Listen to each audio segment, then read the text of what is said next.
শহীদ president Zia রহমানের যে আদর্শ সেই আদর্শ তিনি পরিষ্কার করে বলেছেন যেখানে কোনো ধর্মের কোনো প্রাধান্য থাকবে না, এখানে সব নাগরিক হিন্দু মুসলমান বৌদ্ধ খ্রিস্টান কেউ সংখ্যালঘু সম্প্রদায় নয়, সকলকে একসাথে এই দেশের জন্য কাজ করতে হবে।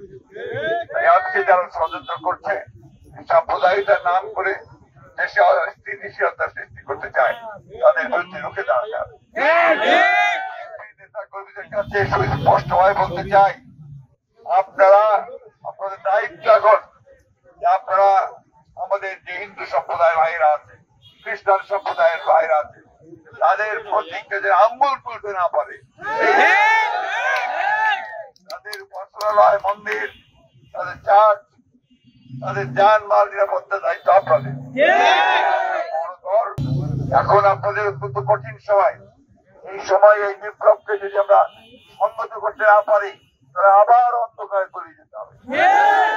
মনে রেখে দয়া করে কাউকে কোন রকম উশৃঙ্খলতা কারো উপর আক্রমণ হামলা এসব করতে দেবেন না। আপনারাও কোনো এমন কোনো কথা বলবেন না যে কথাটা দায়িত্ব জ্ঞানহীনতার পরিচয় দেবে। আপনারা নিশ্চয়ই শুনেছেন দেশনেত্রী বেগম খালেদা জিয়া অসুস্থ, এই অবস্থায় তিনি জাতির উদ্দেশ্যে একটা বক্তব্য দিয়েছেন। কি সেই বক্তব্য?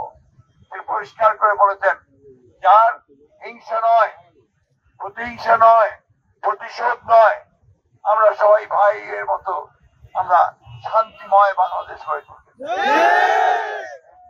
নতুন যে সরকার তারা অন্তর্বর্তীকালীন সরকার, তারা দেশে শান্তি শৃঙ্খলা প্রতিষ্ঠা করে নির্বাচনের একটা পথ তৈরি করবে। সেই নির্বাচনের মধ্যে দিয়ে যখন নির্বাচন হবে সেই নির্বাচনে রাজনৈতিক দলগুলো প্রতিযোগিতা করবে, যারা নির্বাচিত হবে জনগণের ভোটের মাধ্যমে তারাই সরকার গঠন করবে।